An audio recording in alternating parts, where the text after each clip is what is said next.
आज इस लेक्चर में हम आपसे एक रिक्वेस्ट करेंगे कि आप शुरू से लेकर के अंत तक वीडियो को लगातार आप देखेंगे।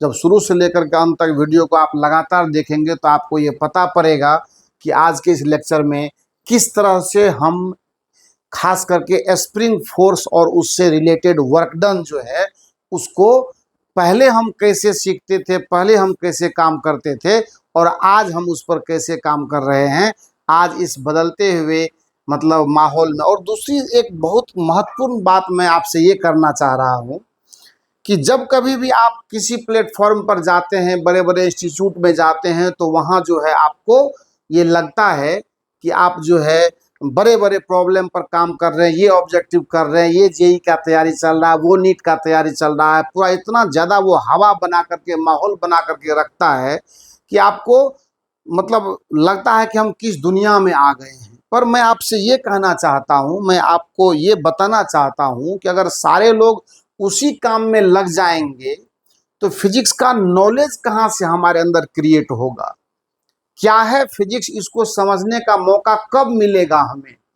एक बात। दूसरी बात, जो बेसिक्स की पढ़ाई होती है फिजिक्स की, जहाँ से फिजिक्स ओरिजिनेट हो रहा है, जहाँ से कोई भी कॉन्सेप्ट बिल्डअप होता है, उसका ही आइडियोलॉजी अगर हमारे पास नहीं रहेगा तो आप खुद ये बताइए कि बड़े बड़े कॉन्सेप्ट से हम कैसे टकरा पाएंगे।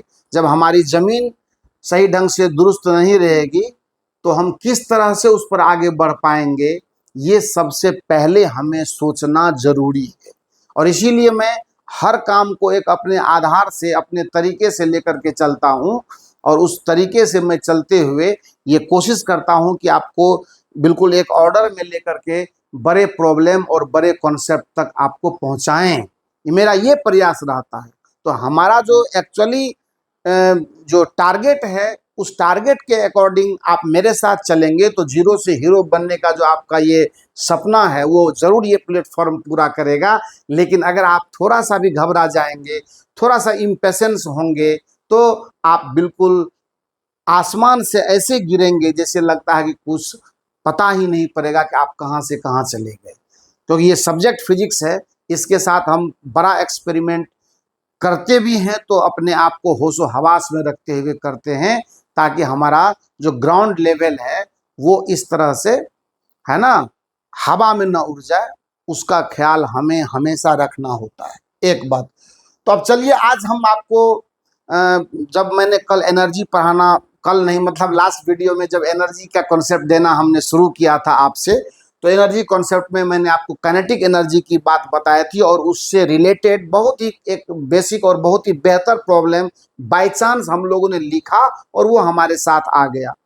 तो उसमें हम लोगों ने वर्क एनर्जी थ्योरम, जहां से हमने ये सीखा था कि change in kinetic energy always equals to the work done by force. अब हम जिधर बढ़ने वाले हैं, ये जो मैंने work done by spring force की बात की है, तो ये स्प्रिंग हमारे पिक्चर में आया है, तो इसका मतलब है कि कुछ ना कुछ हम नया करने वाले हैं। और क्या नया करने वाले हैं, तो पहले तो ये जान लेते हैं कि स्प्रिंग फोर्स जो है वो किस तरह से वर्क करता है।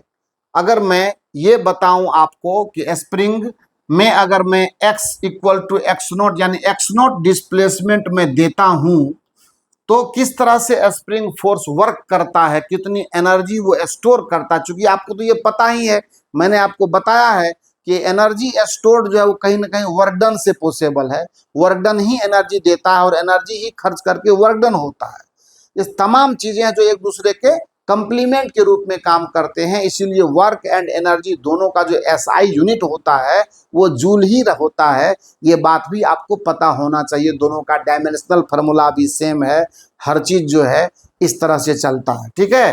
तो मेरे कहने का मतलब है कि मैं आपको पहले ये सिखा चुका हूं कि स्प्रिंग फोर्स एक वेरिएबल फोर्स है, क्योंकि जैसे जैसे आप इलोंगेशन या कंप्रेशन डालते हैं, एनएलएम में मैंने ये बात बहुत बेहतर तरीके से आपको सिखाया था कि ये जो है एक वेरिएबल फोर्स है और जब वेरिएबल फोर्स से हमें वर्क डन निकालने की बात होती है तो वहां पर मेथड ऑफ इंटीग्रेशन लगता है। तो इसका मतलब यहाँ भी कुछ ऐसा ही होने वाला है। मैं क्या करता हूँ, हमने आपको ये दिखाया है इस पिक्चर में कि ये स्प्रिंग का अपना नेचुरल लेंथ है और जब स्प्रिंग का अपना ये नेचुरल लेंथ होता है तो स्प्रिंग अपने नेचुरल लेंथ में होने पर किसी भी तरह का फोर्स जनरेट नहीं करता है।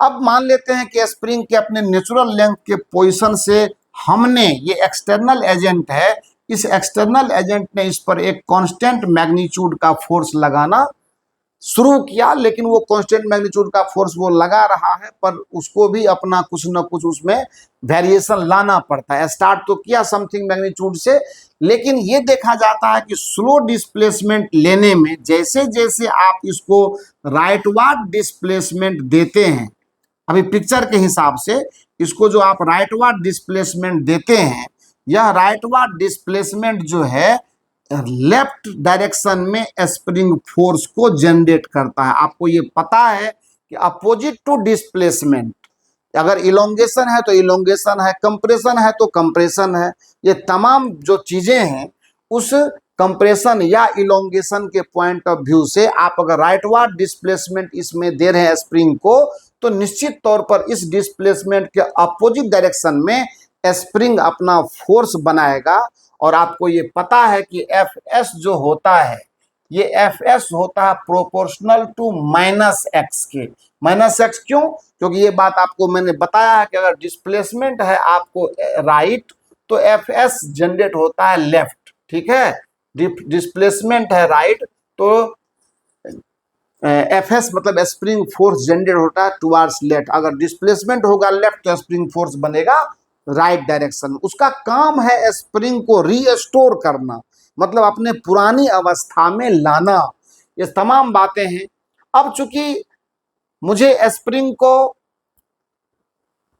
ओरिजिनल लेंथ से एक्स नॉट डिस्प्लेसमेंट तक ले जाना है, ठीक है, हमने फोर्स लगाना है तभी वो होगा, मान लिया बात को। लेकिन we are just interested to find the work done by spring force. तो इसके लिए क्या करना है कि मैं एक इंटरमीडिएट पोजीशन तलाशता हूं। अगर मान लेते ये स्प्रिंग है और यहां से ये x इक्वल टू 0 का पोजीशन था इसका, तो x इक्वल टू 0 के पोजीशन से हम क्या करते हैं, इसको एनी पोजीशन x पर जब डिस्प्लेस करके ले जाते हैं तो यहां पर मैं इस डिस्प्लेसमेंट पर एक स्प्रिंग फोर्स की कल्पना करते हैं। पता है कि वो लेफ्टवार्ड डायरेक्शन में होगा, तो यहां से क्या होगा, at any intermediate position, at any intermediate position x, है ना, we have F S equal to क्या होगा, के एक्स, ठीक है। अभी इसमें माइनस देने की हमें कोई आवश्यकता नहीं है, पर एक बात समझना है कि जब मैं डायरेक्शन एफ एस का दिखा रहा हूं तो कोई लफड़ा वाली बात है ही नहीं।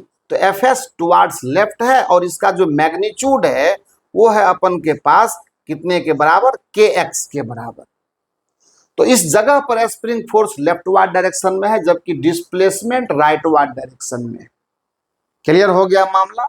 तो डिस्प्लेसमेंट राइटवार्ड डायरेक्शन में, स्प्रिंग फोर्स लेफ्टवार्ड डायरेक्शन में है। और आपको तो पता है ना कि इंटीग्रेशन लगाने के लिए थोड़ा सा फर्दर डिस्प्लेसमेंट dx और हम लोग विचार कर लेते हैं टुवार्ड्स राइट। तब इस स्मॉल एलिमेंट्री डिस्प्लेसमेंट की वजह से स्प्रिंग फोर्स का वर्क डन कितना होगा बखूबी हम लोग समझ सकते हैं। कहते हैं now for further displacement dx towards right, क्योंकि ये तो हमेशा देना है ना, टुवार्ड्स राइट जब मैं ये डिस्प्लेसमेंट देता हूं, है ना, टुवार्ड्स राइट क्या होगा, dws या dw स्प्रिंग, मतलब स्प्रिंग फोर्स के द्वारा किया गया वर्क डन इक्वल टू होगा, देख लीजिए, kx है ना, इंटू dx और इंटू कॉस 180 डिग्री। आ गया मामला सामने। इधर के तरफ आपका डिस्प्लेसमेंट dx है और इधर के तरफ आपका स्प्रिंग फोर्स है। दोनों के बीच में एंगल कितना बन गया, 180 डिग्री बन गया, है ना। दोनों के बीच में एंगल कितना बन गया, 180 डिग्री बन गया। तो ये क्या हो जाएगा, minus k x D x होगा कि नहीं होगा, क्योंकि cos 180 तो -1 होता है ना। तो ये क्या होगा, minus k x D x. और अब जो है आपको टोटल वर्क डन चाहिए कहां से कहां तक, इसीलिए T W D total work done by spring force बराबर होगा minus k x D x, और इंटीग्रल 0 से लेकर के हमने इसको एक्स नॉट तक भेजना है। और जब 0 से लेकर के एक्स नॉट तक हम भेजते हैं तो हो जाता है, इसीलिए work done by spring force जो है इसका वैल्यू होगा माइनस के, और इंटीग्रल एक्स डी एक्स 0 से लेकर के एक्स नॉट तक ये बराबर होगा माइनस के और एक्स स्क्वायर बाय 2, और 0 से लेकर के एक्स नॉट तक। सो ये -1/2 के एक्स नॉट स्क्वायर। ये है work done by spring force की कहानी। कभी भी इस बात में कोई कंफ्यूजन नहीं होना चाहिए हमारा कि स्प्रिंग फोर्स के द्वारा जो वर्क डन होगा वो obviously minus k x naught square होगा। और हर स्टेप पर स्प्रिंग फोर्स को हमारा फोर्स बैलेंस करता रहता है। तो हर स्टेप पर ये स्प्रिंग फोर्स के लिए कांस्टेंट है, लेकिन ओवरऑल देखेंगे तो ये फोर्स हमारा भी वेरी करना पड़ता है। तो मेरा भी फोर्स उसके फोर्स को काउंटर करते हुए वेरी करता रहता है। इसीलिए जब हम इस स्प्रिंग में स्टोर्ड एनर्जी की बात करने लगेंगे तो चीज वही रहेगा, पर लेकिन साइन चेंज हो जाएगा। क्यों होगा इसकी भी जानकारी हम आपको देने वाले हैं, तो आप इसको सबसे पहले समझ लें। So work done by spring force, शब्द पर ध्यान देना है, work done by spring force है। Work done by spring force जो है वो -12 के एक्स नॉट स्क्वायर होगा। और अब जब मैं इसी वर्क डन को अपना फोर्स का वर्क डन बनाना चाहूंगा तो फिर क्या होगा वो देखते हैं। इसको मैं इरेज कर देता हूं, आप इसको पॉज करके नोट कर लेंगे और मजे से पढ़िए, मजा लीजिए फिजिक्स का। अपने आप को बोर मत कीजिए, हौसला जिंदा रखिए, लगे रहिए, एकदम जो है सो गर्दा उड़ा करके पढ़ाई कीजिए। कोई जरूरी नहीं है डिप्रेशन में आने का। जितना ज़्यादा आप मेहनत करेंगे, जितना ज़्यादा आप खुल करके फिजिक्स को पढ़ेंगे, उतना ही ज़्यादा आनंद आपको आएगा, उतना ही ज़्यादा इंटरेस्ट लगेगा सब्जेक्ट को पढ़ने में। गीत गजल तो दुनिया में चलता रहता है, हंसी मस्करी खेल खिलाड़ी सब कुछ होता रहता है, लेकिन साथ में हमारा फिजिक्स भी उस हिसाब से चलना चाहिए ताकि आपको लगे कि नहीं ये कुछ अच्छा हो रहा है और ये मेरे जीवन में एक उजाला लाने का नया रास्ता ढूंढ रहा है। इसलिए आपको इसको बहुत तरीके से समझना चाहिए। आइए बात करते हैं कि ये स्प्रिंग फोर्स तो वर्क डन करके half minus k x square दिया हमें। अब आइए मैं ये कहूं कि work done on spring force जो होगा वो कितना होगा। अगर मैं ये कहूं कि work done in stretching the spring या in compressing the spring by any length x naught, इसका मतलब है कि मैं ये काम करता हूं तो मुझे कितना वर्क करना पड़ रहा है। तो स्प्रिंग फोर्स का वर्क अपना है, मेरा क्या होगा, अपना होगा। आइए देखते हैं। तो work done by spring force तो हम लोगों ने देख लिया, इसको पूरा हटाते हैं, सीधा लिखते हैं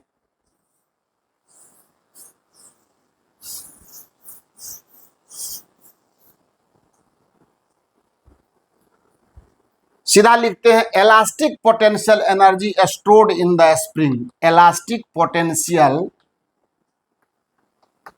energy stored in the spring. Elastic potential energy stored in the spring. Elastic potential energy stored in the spring, ठीक है। अब मेरा कहना है कि स्प्रिंग में इलास्टिक पोटेंशियल एनर्जी स्टोर करेंगे, यानी उसमें जो एनर्जी हम स्टोर करेंगे वर्क डन से करेंगे। तो मेरा वर्क डन होगा, यानी आप ये समझ लो कि किसी भी सिस्टम में उसके नेचुरल फोर्स के अगेंस्ट में जाकर के अगर हम हमारा फोर्स वर्क करता है, तभी उस सिस्टम की एनर्जी इंक्रीज करती है, तभी उस सिस्टम में एनर्जी स्टोर होती है। यानी स्प्रिंग अपने फोर्स से अगर वर्क करेगा तो उसकी एनर्जी घटेगी, अगर स्प्रिंग पर हम अपना फोर्स से वर्क करेंगे तो उसकी एनर्जी बढ़ाएंगे। बात को आप समझें, चीज वही रहेगा। पर आप ये देखें कि मान लेते हैं कि अगर वही स्प्रिंग अपने नेचुरल लेंथ में था, सारा फिगर वही रहना है, स्प्रिंग कांस्टेंट आपको पता है कि ये के है और अभी यहाँ है। अभी हम क्या करते हैं, इस स्प्रिंग को स्ट्रेच करते हैं by length x naught. X equal to 0 से मैं अपना फोर्स लेकर के एफ एक्सटर्नल है ना, यहाँ x इक्वल टू 0 से इसको मुझे x equal to x naught पर ले जाना है। मैं अब स्प्रिंग फोर्स की बात रहने दीजिए। तो अगर इस दोनों के बीच में एनी पोजीशन x की मैं बात करूं तो लिखेंगे at any x F spring का वैल्यू हो जाएगा कितना, माइनस के एक्स होगा। लेकिन as the spring is elongated slowly, देखिए लाइन एक ऐड करना पड़ेगा, स्प्रिंग इज एलोंगेटेड स्लोली, दो तरीके में बताने वाला हूं, स्लोली 10 एफ एक्सटर्नल जो होगा वो इक्वल टू हो जाएगा किसके, के एक्स के। जितना स्प्रिंग फोर्स उतना है। देखिए अब यहां पर एनी एक्स पर जब मैं आया हुआ हूं तो एनी एक्स पर स्प्रिंग फोर्स इधर है एफ एस, इतना ही फोर्स जो होगा ये मेरा भी होगा, क्योंकि ये दोनों फोर्स जब तक बैलेंस में नहीं रहेगा तो स्लो डिस्प्लेसमेंट की हम बात ही नहीं कर सकते। फोर्स बैलेंसिंग कंडीशन में रहेगा तभी ना एक्सीलरेशन पैदा नहीं करेगा। तो पोटेंशियल एनर्जी को डिफाइन करने में फोर्स हमेशा बैलेंसिंग कंडीशन में रहता है और बातें स्लो डिस्प्लेसमेंट की होती है। तो जितना स्प्रिंग फोर्स होगा उतना ही मैग्नीट्यूड का फोर्स मेरा भी रहेगा, यानी मेरा भी फोर्स वेरिएबल होने वाला है। सो हमारा जो फोर्स होगा मैग्नीट्यूड में स्प्रिंग फोर्स के बराबर होगा, पर डायरेक्शन क्या होगा, in the direction of displacement. क्योंकि मैं तो जिधर ले जाऊंगा स्प्रिंग उधर ही जा रहा है ना, तो ये डिस्प्लेसमेंट मैं दे रहा हूं, तो मेरा जो फोर्स है वो स्प्रिंग फोर्स से हमेशा बैलेंस होता रहता हर पोजीशन पर। इसीलिए जितना फोर्स स्प्रिंग बना रहा है उतना ही फोर्स मुझे भी लगाना पड़ रहा है। इसीलिए मेरे फोर्स का वैल्यू भी क्या होगा, के एक्स के ही बराबर होगा। बात हो गई। इसीलिए डी डब्ल्यू का वैल्यू फिर से क्या होगा, के एक्स डी एक्स होगा।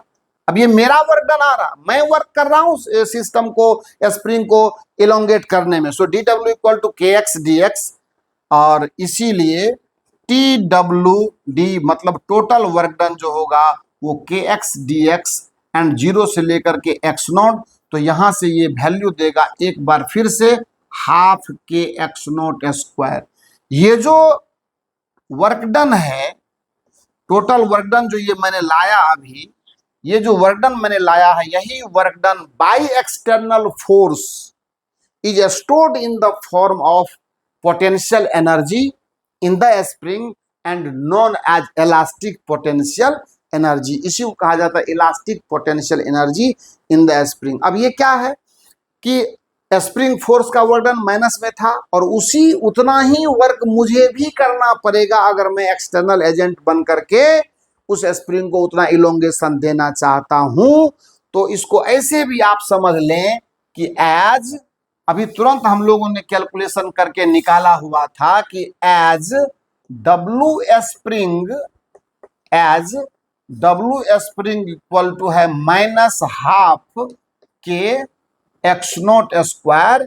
इसीलिए W external equal to minus W spring, और ये माइनस साइन अब खत्म हो जाएगा, minus half k x naught square and total मिला करके ये क्या हो जाएगा, half k x naught square के बराबर होगा। इसीलिए ये डब्ल्यू एक्सटर्नल जो है 10, हम आराम से कह सकते हैं कि elastic potential energy stored in the spring equal to half k x naught square, यही होता है। समझ में आई बात ना? यही होता है, इसीलिए हम लोग इसको चर्चा में रखते हैं। अब ये सिंपल ही है, अब आपको कोई दिक्कत नहीं है, एक्स नोट आपका कंप्रेशन हो, एक्स नोट आपका इलोंगेशन हो, कोई फर्क नहीं पड़ता है। K is the spring constant and simply you can apply the concept of elastic potential energy half k x naught square, और यही होता है। अब आइए बात करते हैं हम डायरेक्ट ग्रेविटेशनल पोटेंशियल एनर्जी की। काइनेटिक एनर्जी पढ़ लिया ना, तो ग्रेविटेशनल पोटेंशियल एनर्जी क्या है इसकी भी चर्चा अभी हम लोग करेंगे। तो ग्रेविटेशनल पोटेंशियल एनर्जी में कोई ज्यादा आपको परेशानी नहीं होनी है समझने में, क्योंकि ग्रेविटेशनल पोटेंशियल एनर्जी के लिए हम लोगों को अर्थ का सहारा लेना पड़ता है। अर्थ को इनर्शियल फ्रेम मान करके, अर्थ को रिफरेंस फ्रेम मान करके, यानी gravitational potential energy, gravitational potential, gravitational potential energy, ठीक है, ग्रेविटेशनल पोटेंशियल एनर्जी को हम लोग GPE कहते हैं, ठीक है। ग्रेविटेशनल पोटेंशियल एनर्जी को हम लोग क्या कहते हैं? GPE कहते हैं। खूबसूरत बात है, खूबसूरत बात है, ठीक है। अब इसके लिए देखिए क्या करना है, ज़्यादा परेशान होने की कोई ज़रूरत नहीं है। मैं अर्थ के सरफेस को मेंशन करता हूं, H = 0 मान लेते हैं। यहाँ पर कोई ब्लॉक है M मास का। अच्छा, एनर्जी कहीं भी है तो वर्क डन से ही आता है, ये तो अब तक पता चल चुका है। और अगर मान लेते हैं कि ये H = 0 है, इसको मैं रिफरेंस लेवल मानता हूं। Reference level in the sense कि यहां से मैं हाइट मेजरमेंट करूंगा, और आपको भी पता है कि इस पर एक ग्रेविटी का फोर्स है, यही है नेचुरल फोर्स, ठीक है, नेचुरल फोर्स। और ये भी तो पता है कि एज ये कांस्टेंट फोर्स है, क्योंकि नियर द अर्थ सरफेस हम हैं। एच जब very very less than R है, तो आपको पता है कि जी कांस्टेंट रहना है हमारा। ये सब कहानी हम लोग समझ चुके हैं कि for H very very less than R ई, तो जी का वैल्यू क्या रहता है? कांस्टेंट रहता है। और जी का वैल्यू जब कांस्टेंट रहा तो इसका मतलब क्या है कि mg भी कांस्टेंट रहेगा, यानी फोर्स ऑफ ग्रेविटी भी हमारा क्या रहेगा? कांस्टेंट रहेगा। अब हम क्या करते हैं, इसको ऊपर की तरफ यहां तक ले जाना चाहते हैं, इस पोजीशन तक, h हाइट तक मैं इसको ले जाना चाहता हूं। अच्छी बात है, ले जाइए। बट जब मैं इसे ले जाता हूं तो ये स्लो डिस्प्लेसमेंट देते हैं इसको अपवार्ड डायरेक्शन में, ठीक है। क्यों देते हैं आपको फिर मैंने कहा कि अगर मैं किसी पोजीशन x पर इसको लाता हूं इस डायरेक्शन में, तो क्या होगा? हमारा फोर्स लगातार इस पर अप्लाई होता रहेगा, लेकिन वो हमारा फोर्स हर हमेशा mg के इक्वल रहेगा एट एनी x। चूंकि ये फोर्स कांस्टेंट है, क्या होगा? F एक्सटर्नल हमको mg के बराबर रखना है, चूंकि मामला स्लो डिस्प्लेसमेंट का है। इसीलिए क्या होगा बता दीजिए तो? इसीलिए W एक्सटर्नल की अगर मैं बात करूंगा तो ये होगा F और इंटू dx, दोनों सेम डायरेक्शन में है। मैं डिस्प्लेसमेंट भी ऊपर लेना चाहता हूं, ये जो dx मैंने लिया ये भी इसी डायरेक्शन में लिया, और फोर्स भी मेरा, लेकिन मेरा फोर्स हर हमेशा mg को काउंटर कर रहा है, बराबर में है। तो क्या होगा? F D x equal to क्या होगा? mg और इंटू, हालांकि ये सब लाग लपेट करने की कोई आवश्यकता नहीं थी, इसीलिए इंटीग्रल w जो होगा वो हो जाएगा mg और इंटीग्रल dx 0 से लेकर के h तक, यानी w का वैल्यू हो जाएगा mgh, और यही mgh जो है वो पोटेंशियल एनर्जी का वैल्यू है। तो ये कांस्टेंट फोर्स भी, ये इंटीग्रेशन ऐसे सिर्फ फॉर्मेलिटी के बराबर है, एक सिंपल सी बात है। दूसरी बात ये जानना है कि h जो है वो डिस्प्लेसमेंट है। इस बात पर कभी ये फर्क नहीं पड़ता है कि आप ब्लॉक को ऐसे ऐसे घुमा करके यहाँ ले गए हैं या ब्लॉक को ऐसे ऐसे घुमा कर यहाँ ले गए हैं, उससे कोई मतलब नहीं है। मतलब सीधा वर्टिकल डिस्प्लेसमेंट से है। सो आपके ग्राउंड लेवल से जिसको आपने रिफरेंस माना हुआ है उससे कितने हाइट यानी वर्टिकल डिस्प्लेसमेंट यानी एच कितना आपने ब्लॉक में उस सिस्टम में दिया हुआ है, उसी के हिसाब से पोटेंशियल एनर्जी का फार्मूला आएगा, वैल्यू आएगा। और इसीलिए ग्रेविटेशनल पोटेंशियल एनर्जी को ही जनरली हम लोग पोटेंशियल एनर्जी कहते हैं और यही mgh के बराबर होता है। यह बात समझते हुए कि we are working with near the earth surface या working with h very very less than R e, earth के रेडियस के तुलना में एच का मान बहुत ज़्यादा है, इसीलिए फोर्स कांस्टेंट हो जा रहा है, जी कांस्टेंट हो रहा है।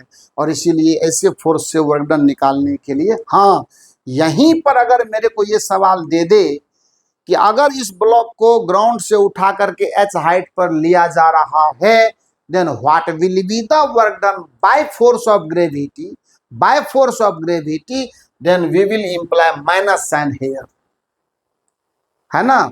हम क्या अप्लाई करेंगे, माइनस साइन यहां पर अप्लाई करेंगे। क्यों? क्योंकि mg तब डाउनवर्ड होगा, डिस्प्लेसमेंट ऊपर होगा, दोनों के बीच में 180 डिग्री का कोण बनेगा। और जब 180 डिग्री का कोण बनेगा तो वो क्या होगा, माइनस mgh के बराबर होगा। ये माइनस साइन का जो खतरा है ना वो लगातार बना हुआ रहता है, लेकिन जब आप प्रैक्टिस में आते हैं, जब आप सही तरीके से सब्जेक्ट को पढ़ते हैं, सही तरीके से लेक्चर को देखते हैं, सब कुछ सही तरीके से करते हैं, कोई कंफ्यूजन नहीं। मेरा काम ही है आपकी गलतियों को दूर करना। लेकिन जब कंप्लीटली आप वीडियो को देखेंगे, उसको महसूस करेंगे, उससे रिलेटेड प्रॉब्लम पर काम करेंगे, तब न जा कर के चीज़ें बहुत बेहतर तरीके से समझ में आएगी। और अगर आप इसको इसी तरह से चलाते रहेंगे कि चलो ठीक है ठीक है ठीक है, नहीं होगा, नहीं होगा। एकदम ये जरूरी है कि आपको एकदम मन लगाना पड़ेगा और आपको मिलकर के काम करना होगा, एक फ्रेंड की तरह प्लेटफॉर्म पर जुड़ा रहना होगा, तभी आप जीरो से हीरो बन पाएंगे। कहानियां तो रोज बनती है, कहानियां तो रोज लिखी जाती है, चुटकुले रोज आते हैं, पर ये जीवन, ये पढ़ने का समय, ये माहौल फिर से वापस आने वाला नहीं है। सभी लोग तो प्रॉब्लम के पीछे पागल है, एकदम लगे रहते हैं कि ये IIT का, ये नीट का, वो तो मैं भी कर रहा हूँ, उसकी तो झड़ी लगेगी। अभी आपको धीरे धीरे आप देखते चलिए क्या होता है, पहले आप सपोर्ट तो दीजिए, आप सही तरीके से काम तो कीजिए। इतने प्रिपरेशन करते हैं, इतने सारा ऑनलाइन सारे प्लेटफॉर्म से रहते हैं, सबसे बेहतर काम करके ये देगा। और सब कुछ जब आपको वहाँ हवा हवाई की बात होती है, पर यहाँ पर नॉलेज के साथ हम लोग ग्रोथ कर रहे हैं, सही एनालिसिस के साथ ग्रोथ कर रहे हैं, तो फिर चिंता की कोई बात है ही नहीं। और हम लगातार आपके साथ बने हुए हैं, इसमें कोई डरने की बात नहीं, नो कंफ्यूजन। तो ये बात हमेशा, तो आज हम लोगों ने ग्रेविटेशनल पोटेंशियल एनर्जी और elastic potential energy stored in the spring की बात सीखी है, और इसके इम्प्लीमेंट की भी कहानी होगी। सिंपल सी बात है कि अब हम लोग जहाँ बढ़ने वाले हैं वो एकदम एक अच्छा मतलब प्लेटफॉर्म, अच्छा है कॉन्सेप्ट आने वाला, प्लेटफॉर्म तो ये है ही, अच्छा कॉन्सेप्ट आने वाला है। और उस कॉन्सेप्ट को जब हम लोग सीखेंगे, उस कॉन्सेप्ट में कंजर्वेशन ऑफ मैकेनिकल एनर्जी की बात होगी। And thereafter we will start with the various type of problems, और तब जो है सो लगातार 2-3 लेक्चर में प्रॉब्लम्स की बात करेंगे। और तब एक जो इम्पोर्टेंट टॉपिक आपका अभी है पसंदीदा, that is motion of a particle in vertical circle. और भी चीजें अभी आने वाली है, फोर्स का कंजर्वेटिव और नॉन कंजर्वेटिव बिहेवियर क्या होता है, इस पर चर्चा करेंगे, अलग से चर्चा करेंगे। लेकिन अब उससे पहले हम लोग प्रॉब्लम्स पर थोड़ा काम कर लेंगे और तभी जाकर के वहाँ से आगे बढ़ेंगे, क्योंकि चैप्टर बहुत ज़बरदस्त है, एक से एक प्रॉब्लम अभी मिलेगा आपको। तो आप वेट एंड वॉच करें। आज पहले इस थ्योरी को समझ करके अप टू डेट कर ले अपने आप को, and thereafter we will work with problems related to this concepts. आज के लिए बस यही आपका सौगात है, आप इसको अपनाएं। शुभकामनाएं मेरी तरफ से आपको, और आप भी प्लेटफॉर्म को अपनी शुभकामनाएं, अपना मेहनत, अपना प्यार दुलार दीजिएगा, तो ये ऑलरेडी ग्रोथ करेगा, ढंग से करेगा और आपके लिए बहुत अच्छा अच्छा रिजल्ट लेकर के आएगा। Thank you so much.